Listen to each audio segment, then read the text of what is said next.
Peru's presidential election in June will determine the course of the Latin American country in possibly a most radical direction.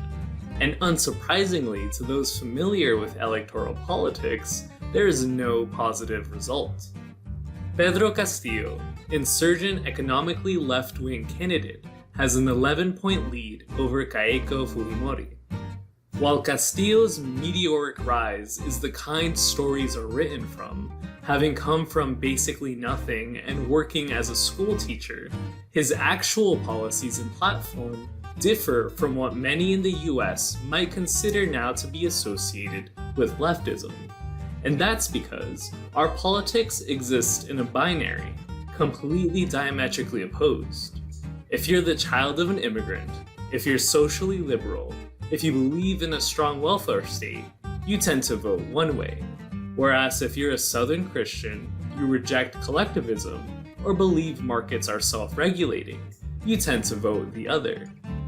Much of the world doesn't follow this neat red and blue pattern, and Pedro Castillo is an excellent example of this, because while he promotes economic reform in the way of nationalizing several industries, guaranteeing healthcare, and increased government spending on education, he is also very socially conservative.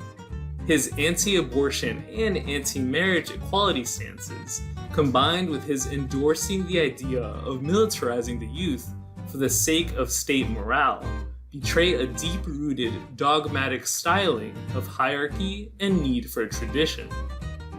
These, of course, are completely antithetical to what democratic socialists envision as international solidarity, demilitarization, and the recognition and protection of minority groups are not positions to be bargained away.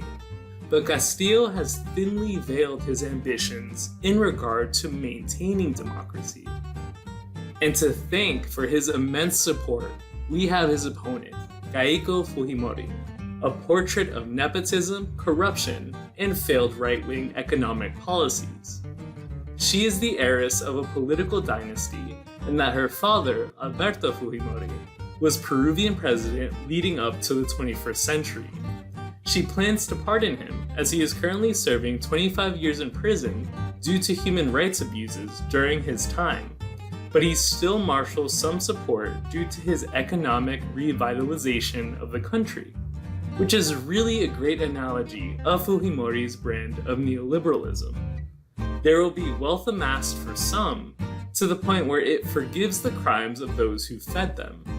Keiko herself was arrested for money laundering, but insists she is better than her opponent, and that the election is really a battle between the markets and Marxism, without realizing that the rural and indigenous communities throughout the country have seen the markets in place for quite some time, that Peru's GDP means literally nothing if that wealth doesn't make its way down to common, ordinary people.